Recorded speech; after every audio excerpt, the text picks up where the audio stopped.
Hello friends, मैं हूं नरेंद्र और आप देख रहे हैं एनडीसी इन्फो प्लस।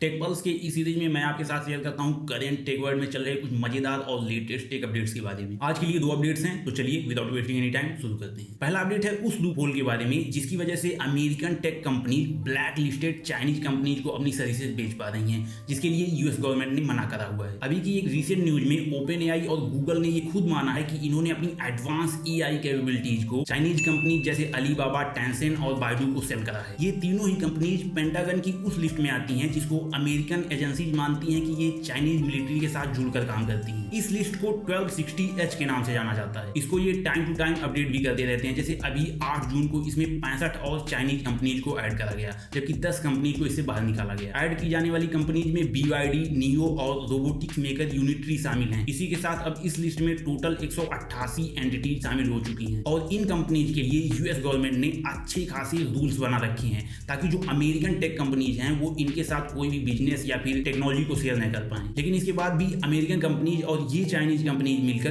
कोई ना कोई ऐसा लूपहोल खोज ही लेती हैं जिससे इन रूल्स और रेगुलेशंस को बाईपास करा जा सके। इस बार गूगल और ओपन एआई ने इन तीनों ही कंपनीज की जो सिंगापुर में स्थित सब्सिडरीज कंपनीज हैं उनको सर्विसेज सेल करी हैं और इनका कहना है कि इन्होंने कोई रूल्स ब्रेक नहीं करे, क्योंकि सर्विसेज को चाइना में स्थित कंपनीज में बेचने के लिए मना करा गया है। इसके लिए मना नहीं करा गया है कि जो कंपनी चाइना से है पर चाइना में स्थित नहीं है, मतलब किसी और कंट्री जैसे सिंगापुर वगैरह से ऑपरेट करती हैं, और इसीलिए इन्होंने इन कंपनीज के साथ बिजनेस करा। अब देखना मजेदार होगा कि यूएस गवर्नमेंट और एजेंसी इस पर क्या एक्शन लेती हैं, क्योंकि वॉशिंगटन में इस बात को लेकर माहौल काफी गर्म है। हो सकता है कि पिछली बार की तरह कुछ नए रूल्स और रेगुलेशंस बने जो इन लूपहोल्स को बंद कर दें। अभी पिछले ही महीने पता चला था कि AMD और एनवीडिया की लाखों चिप्स इसी तरह चाइना पहुंचे थे, जिसमें उन चाइनीज कंपनीज ने हेल्प करा जो सिंगापुर और मलेशिया में स्थित थी। इसके बाद यूएस गवर्नमेंट ने नए रूल्स लाकर इन लूपहोल्स को बंद कर दिए थे। इस बार ये क्या करते हैं देखना मजेदार होगा। इसी के साथ चलते हैं अगले अपडेट पर, जो है लैपटॉप्स और कंप्यूटर्स की कम हो रही शिपमेंट को लेकर, जो पिछले 2 सालों में पहली बार कम हुई है। पिछले साल के मुकाबले इसमें 3.5 से 5% तक की कमी आई है, according to leading market research firm जैसे IDC, ओमडिया और गार्टनर। इसके पहले 9 क्वार्टर से शिपमेंट में कोई कमी नहीं आई थी और इसका जो मेन कारण है वो तेजी से बढ़ते AI डेटा सेंटर्स हैं, जिनको बढ़ाने को लेकर AI कंपनीज में एक होड़ सी लगी हुई है। लैपटॉप्स, कंप्यूटर्स और स्मार्टफोन्स में इस्तेमाल होने वाली मेमोरी चिप्स की प्राइस बहुत महंगी होती जा रही है। काउंटर पॉइंट की एक रिसर्च के अनुसार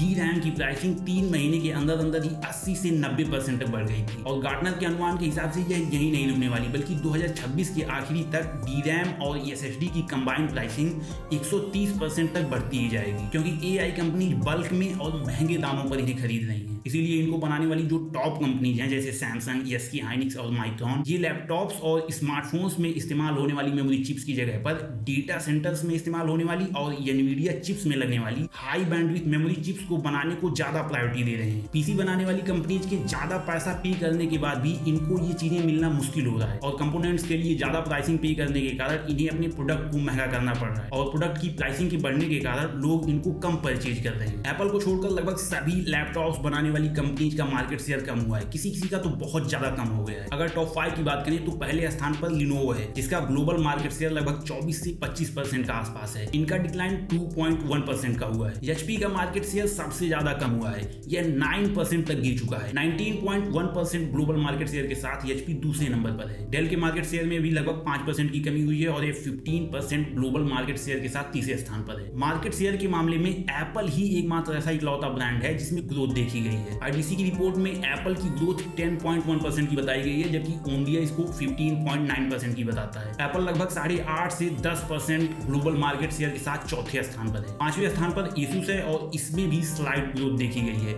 विंडोज में केवल Asus ही है जिसकी मार्केट में थोड़ी सी ग्रोथ देखी गई है। यहाँ पे एक बात काफी मजेदार है कि मार्केट शेयर भले ही इन कंपनीज का कम हुआ है, लेकिन इनके रिवेन्यू में कोई कमी नहीं आई है, क्योंकि DRAM वगैरह की जो प्राइसिंग बढ़ी है उसको इन्होंने बहुत सही तरीके से कंज्यूमर्स के ऊपर डाल दिया है और इसलिए आप देखेंगे कि लैपटॉप्स की प्राइसिंग 20 से 40% तक बढ़ चुकी है और इन रिसर्च फर्म्स के हिसाब से प्राइसिंग अभी कम होने वाली भी नहीं है और ये 2027 में भी बनी रहेगी। तो आज के लिए बस यही 2 अपडेट्स थे। आपको कौन सा वाला अपडेट अच्छा लगा इसे कमेंट बॉक्स में जरूर बताएं और अगर वीडियो अच्छी लगी हो तो इसे भी लाइक कर दें और इस तरह की वीडियो देखना अच्छा लगता है तो चैनल को भी सब्सक्राइब कर लें। मैं आपसे मिलता हूं अगली वीडियो में, तब तक के लिए बाय बाय।